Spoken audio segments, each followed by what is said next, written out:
votre chaîne Ngekokh TV. Ngekokh TV, c'est une chaîne télémédia bilen gëna djégé. Pour vos reportages, des émissions, couverture médiatique, vos publicités, Ngekokh TV indil na len lu bess. Avec une équipe pétrie de talents médiatiques. Ngekokh TV, un autre élan de la médiation sénégalaise. Partagez et abonnez sur votre chaîne Ngekokh TV.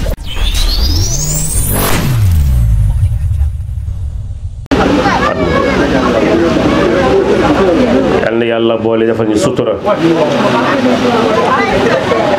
ñaan bi yàlla nangu ko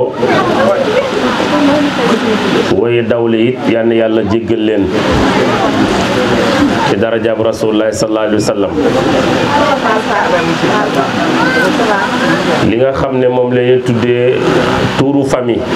lu am solo la ndax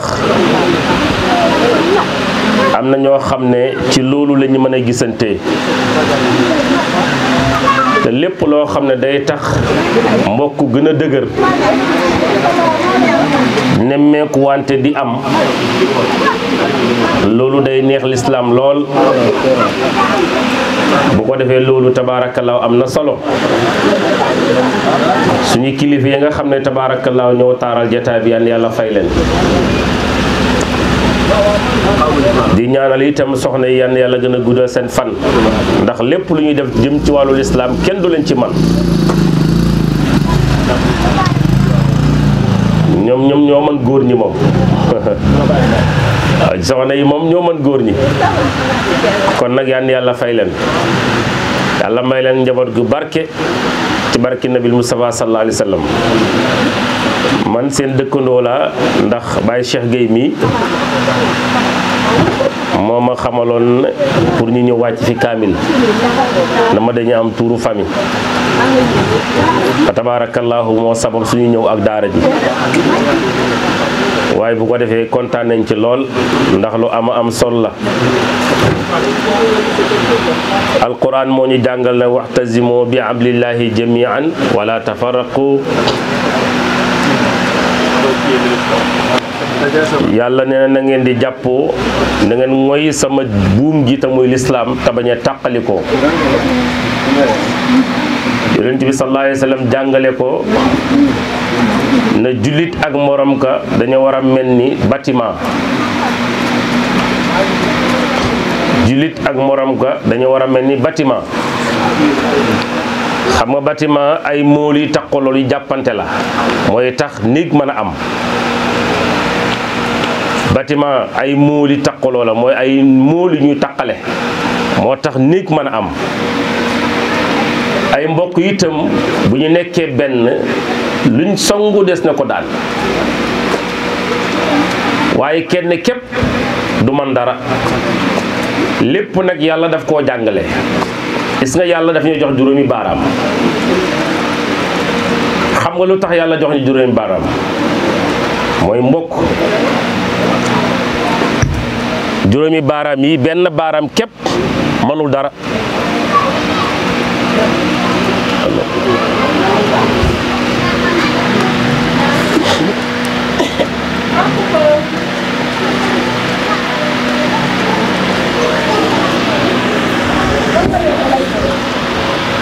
benn baaraam képp mënul dara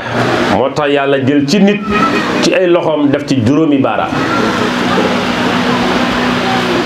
baaraam yi sax dañoo ëppante loolu lu ñu ci jàngale mooy nit ma ngeen a bokk te wërsëg du yem waaye boo ëppalee nit ki wërsëg dimbali ko sa wërsëg boo gisee baaraam yi sutante mooy nit da nga bokk ak moom benn famille te nga ëpp ko xam-xam yàlla yow mi am xam-xam del jàngale sa xam-xam bi nit dana bokk nit nga ëpp ko doole waaye nee na sa doole yi dañ ci dimbale ku néew doole moo tax juróomi baaraam yi moo waral yàlla def ko ndax juróomi baaraam yi yemuñu kon ay mbokk la bu ñu nekkee benn tabaarakallaa di jàppalante kenn ku ne doo yëg sa néewu doole sak morom kon lii lu am solo la lu baax la yàlla gën leen a jàppale dafa am benn waay boo xam ne dafa dem ba mujj dundam moo njabootam yépp ba ñu ñëw mu jox leen na leen kenn ku ne na wuti bant indil ma kenn ku ne dem wuti bant indil ko mu dajale bant yëpp jox taaw bi na ko jéem koo damm taaw bi damm ba sonn mënu koo damm mu jox caat bi gën a tuuti mu teg ci bant yi wax caat bi na ko jëlal par benn caat bi jël par benn di damm bant yi jeex mu ne mbokk a ngi nii nag su ngeen nekkee benn kenn du leen mën a yàqal waaye su ngeen tàqale ko rek ngeen yàqule Olof Njaay day faral di wax lu kenn man ñaara ko dàq kon fa tabaarakallaahu xëy na sax kàddu gi waruñu woon waaye dañoo jàng kaamil bi rek ñu ne balaa ñuy jàng xatmul quraan bi ñu sànni si kàddu yaakaar na xëy na dana mën a am njëriñ waaye bu ko defee ñu ngi leen di jaajëf lu baax ci xalaat bu rafet bi yàlla yàlla fay leen ndax ku deful lii rek ku wàlliwut fi nga dëkk da nga wàlli jàmbur waaw ku wàlliwut fi nga dëkk rek tabaarakallaa ala kulli alin da nga dugg ci lu neexul yàlla te jataay yi mel nii boo ci nekkee ba ni nga fay jege ko mën nga am ngërmaanu yàlla te itam département bi nga def déplacement bi nga def yàlla mën na la si jégle say bàkkaar ndax da nga déplacé na maa ngi seyti samay mbokk si wàllu gañe wala si wàllu meen day bégloo yàlla ndax boo ne bismillahi arrahman arrahim arrahim mooy mbokk te mbokk mooy indi yërmande kon fa tabaarakalla am na solo lool jataay bi yal na yàlla fay leen bu ko defee rek ñu jéem a jàng xatmu bi ci jaajëfal daara ji tabaarakalla ñoo ko jàng yal na yàlla fay leen ay xale yu ndaw lañu dara nekkul seen métier lu jàng quraanul karim daara ji leen nekk lu mag ñi daan yore seen njaboot moom si leen yar mooy daara ji tool yi jàkka ji daara ji tool yi jàkka ji mooy suñu yitte mooy suñu métier amuñ beneen métier daara ji jàkka ji tool yi te loolu defe naa na moo loon métier maam Cheikh Seydi Hadji Malick moo loon métier Baye Cheikh Omar Foutiyou Tall moo loon métier maam Borom Touba ak nit ñu baax ñëpp kon fa tabaarakallaahu yal na yàlla fay yéen ñu xalaat lii ak fu ngeen mën a jóge ko ci barke Nabil Moustapha di jaajëfal it Baara Sarr bi nga xam ne moo waxukaay bi ci moom la jógee ko yal na yàlla suturaago di ku baax nag koo xam ne lépp lu xew ci biir Ngeexoo lu mel ni boo ñëwee fekk ko fi tabaarakallaahu te it du la sonal ci benn njëg nag kon yal na yàlla gën koo taxaw bu ko defee ñuy ñaan ñëpp jàng Fatiha salaatul Fatiha bu ko defee ñu jàng xatmul Quran insha allahu taala waaye mën a toll rek nay wax amin fa iza qara'ta Quran fa ansitu la alquran la yàlla wax bi ñuy jàngate alquran del wax amin te nga noppi soo waxul amin bokkuloo ca amin mooy tax nga mën a bokk ci ñaan nga yal na yàlla boole nangul أعوذ بالله من الشيطان الرجيم بسم الله الرحمن الرحيم الحمد لله رب العالمين الرحمن الرحيم مالك يوم الدين إياك نعبد وإياك نستعين اهدنا الصراط المستقيم صراط الذين أنعمت عليهم غير المغضوب عليهم ولا الضالين بسم الله الرحمن الرحيم قل هو الله أحد الله الصمد لم يلد ولم يولد ولم يكن له كفوا أحد بسم الله الرحمن الرحيم قل هو الله أحد الله الصمد لم يلد ولم يولد ولم يكن له كفوا أحد بسم الله الرحمن الرحيم قل هو الله أحد الله الصمد لم يلد ولم يولد ولم يكن له كفوا أحد بسم الله الرحمن الرحيم قل أعوذ برب الفلق من شر ما قلق ومن شر غاسق إذا وقب ومن شر النفاثات في العقد ومن شر حاسد إذا حسد بسم الله الرحمن الرحيم قل أعوذ برب الناس ملك الناس إله الناس من شر الوسواس الخناس الذي يوسوس في صدور الناس من الجنة والناس بسم الله الرحمن الرحيم صدق الله ومولانا العظيم وبلغ رسول الكريم ونحن على ما قال ربنا وخالقنا ورازقنا ومولانا من الشاهدين. اللهم ربنا تقبل منا ختم القرآن وتجاوز عنا ما كان في تلاوته من السهو والنسيان أو تعريف كلمة عن موضعها أو تحيير عرف أو تقديم أو تأخير أو زيادة أو نقصان أو تعويل على غير ما أنزلته أو ريب أو شك أو تعجيل عند التلاوة أو كسل أو سرعة أو سيق لذان أو وقوف بغير وقف أو إدقام بغير مدقم أو إظهار بغير بيان أو مد أو تسديد أو همزة أو جسم أو إغراب بغير مكان فاكتم منا على التمام والكمال والمهذب من كل الإلحان فاغفر لنا يا ربنا يا سيدنا لا تواقسنا يا مولانا وارزقنا فضل من قرأه معديا حقه مع الأعضاء والقلب واللسان فاغفر لنا يا ربي يا مولانا يا سيدنا لا تواقسنا يا مولانا وارزقنا فضل من قرأه معديا حقه مع الأعضاء والقلب واللسان وهب لنا به الخير والسعادة والبشارة والأمان ولا تختم لنا بشر وشقاوة والضلالة والطغيان ونبهنا قبل المنايا عن نوم قفلة والكسلان أمنا من عذاب القبر ومن سؤال المنكر والنكير ومن أكل الديدان أمنا يا رب من عذاب القبر ومن سؤال المنكر والنكير ومن أكل الديدان وبيد جوعنا يوم الباس وترقابنا من النيران ويمن كتابنا ويسر حسابنا وثقل ميزاننا بحسنات ويمن كتابنا ويسر حسابنا وثقل ميزاننا بحسنات وثبت أقدامنا على صراط واسكننا في وسط الجنان وارزقنا جوار سيدنا محمد عليه الصلاة والسلام يا ربي وارزقنا جوار سيدنا محمد عليه الصلاة والسلام وأكرمنا بلقائك يا ديان وأكرمنا بلقائك يا ديان استجب دعاءنا بحق التوراة والإنجيل والصبور والفرقان أعطنا جميع ما سألناك به في السر والإعلان وزدنا من فضلك وواسع وجودك وكرمك يا رحيم يا رحمن اللهم صل على سيدنا محمد صاحب الشريعة والبرهان برحمتك يا أرحم الراحمين يا أرحم الراحمين اللهم أنفعنا وارفعنا بالقرآن العظيم وبارك لنا بآيات والذكر الحكيم وتقبل منا إنك أنت السميع العليم وتقبل دعاءنا إنك أنت السميع العليم وتقبل صدقاتنا إنك أنت السميع العليم وتب علينا إنك أنت التواب الرحيم اللهم زينا بزينة القرآن وأكرمنا بكرامة القرآن وألبسنا بقلعة القرآن وعافنا من كل بلاء الدنيا وعذاب الآخرة بحرمة القرآن وعافنا من كل بلاء الدنيا وعذاب الآخرة بحرمة القرآن وأدخلنا الجنة مع القرآن وأدخلنا جنة مع القرآن وأدخلناهم جنة مع القرآن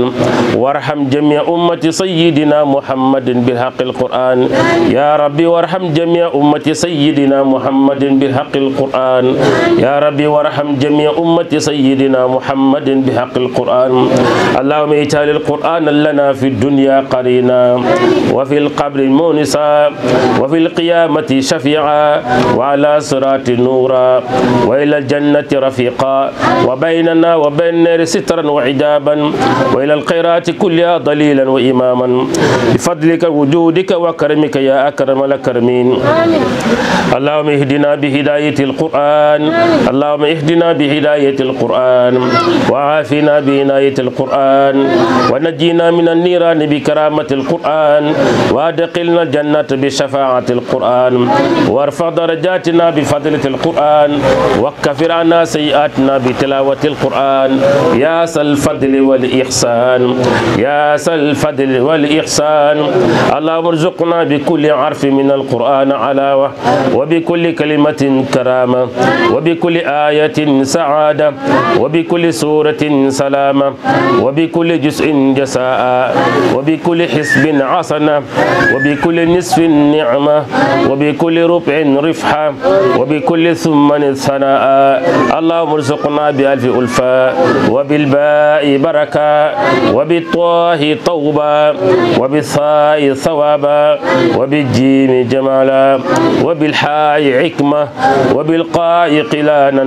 وبالضال دنوا وبالظال زكاء وبالراء الرحمة وبالظاء زلفة وبالسين سناء وبالشين شفاء وبالصاد صدقا وبالضاد دياء وبالطاه طهرة وبالظاه ظفرا وبالعين علما وبالخين خناء وبالفاء فلاحا وبالقاف قربة وبالكاف كفاية وباللام لطفا وبالميم معزة وبالنور نورا وبالواو الغسلة وبالهادي هداية وباللام ألف لقاء وبالياه يسرا وصلى الله على سيدنا محمد وآله الطاهرين أجمعين.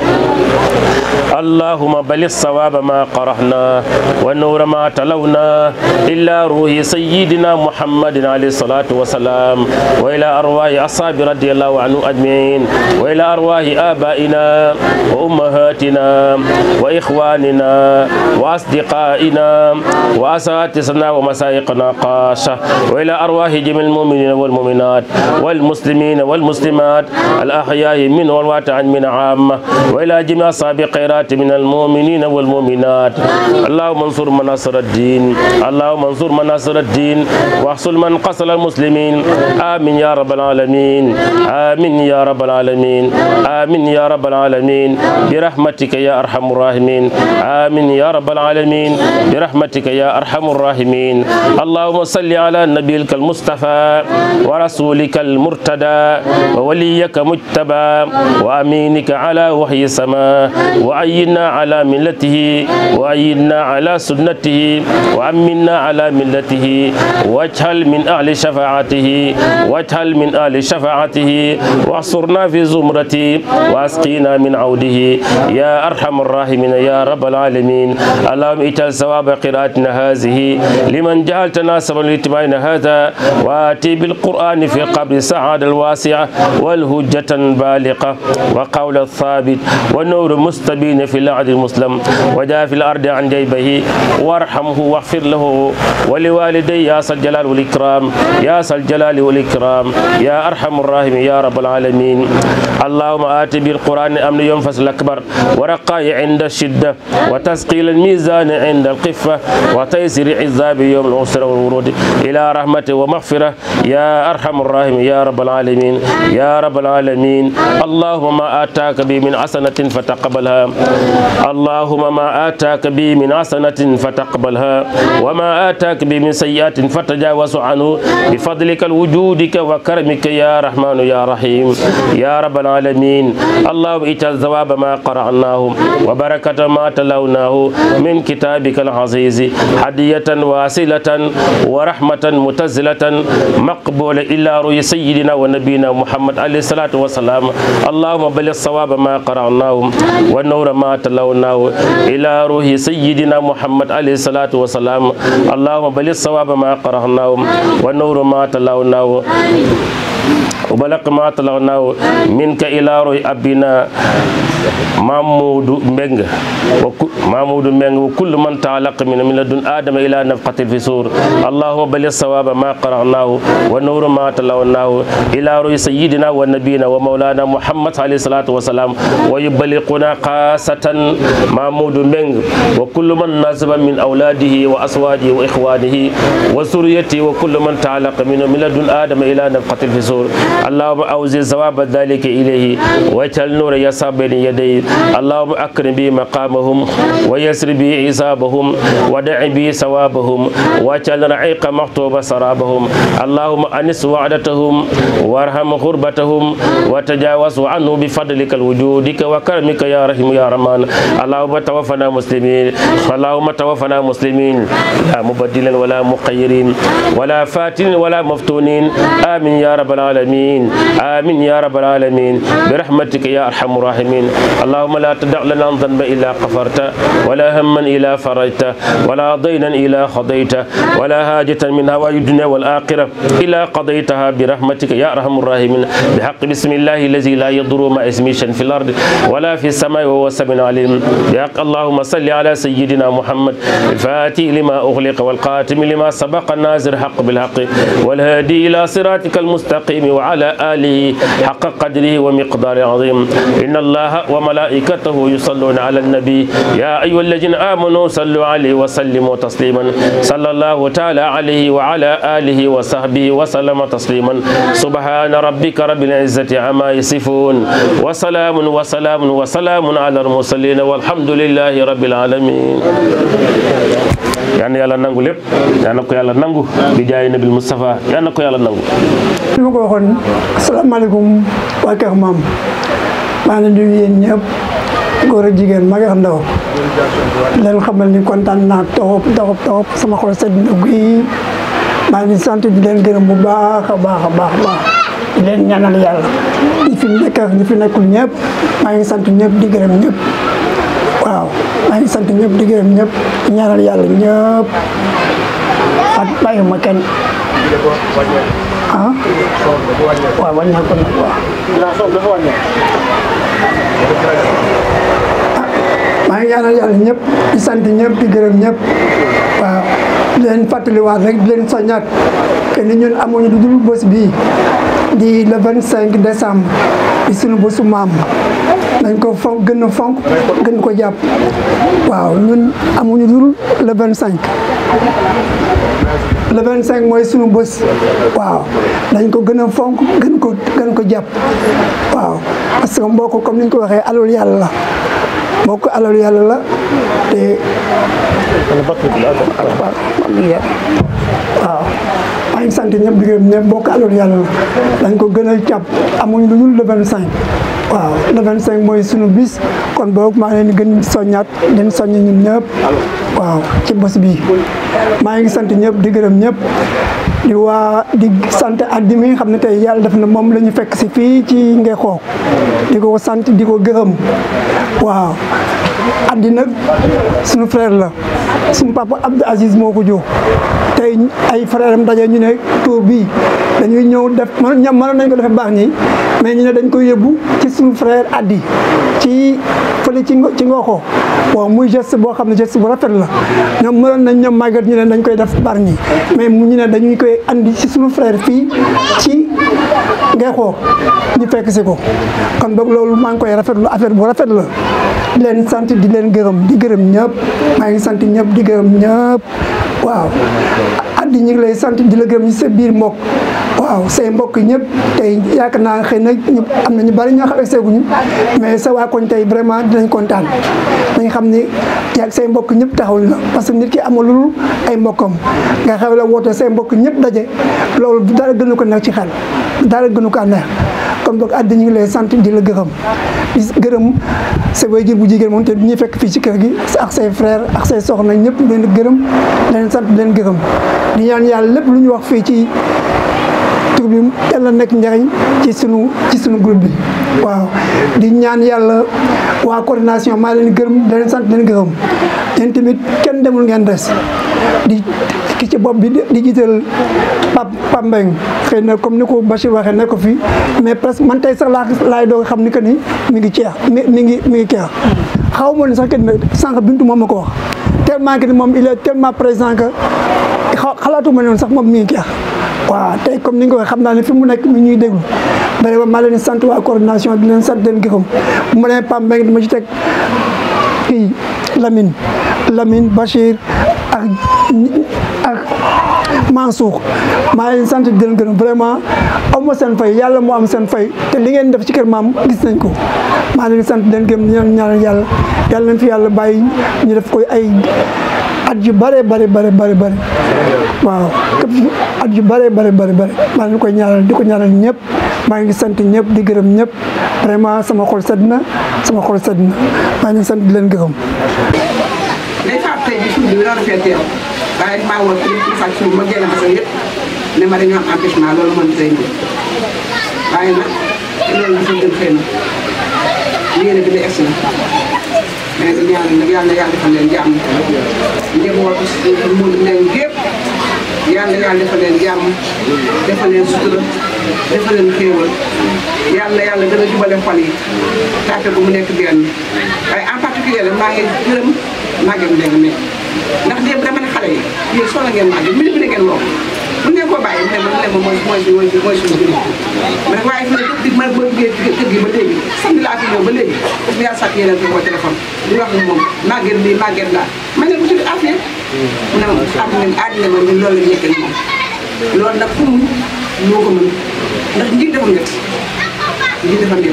ku muñ rek moo mën a jiite ay nit te doo ci am benn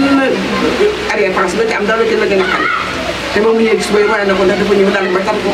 daal di may akolaat am na loolu mooy jàmm rek moo ci diggante bi man dama ñaan yàlla lépp ji am jàmm bari am na ànd sutura ak teranga ànd ci ngor yàlla na gën a sax ba bii ngeen def nii ba seeni doom ak seeni sët ñu ko doxalante ci barke yoon bu kenn incha allah yàlla boo andi dara lañ dégg ñun mag ñi fay sëkk ci néew moom man ak nag léegi ak ñoom fàtte ak ñoom ñëpp yàlla ñu gën fee yàgg yéen tamit ngeen toog ba jëru leer bi ndax àdduna ma continue dëgg ñii bu ñu demee ñii ñëw jiitu woon dem nañu ñuy toppaat ñëwaat ci ñuy dem ñëw bi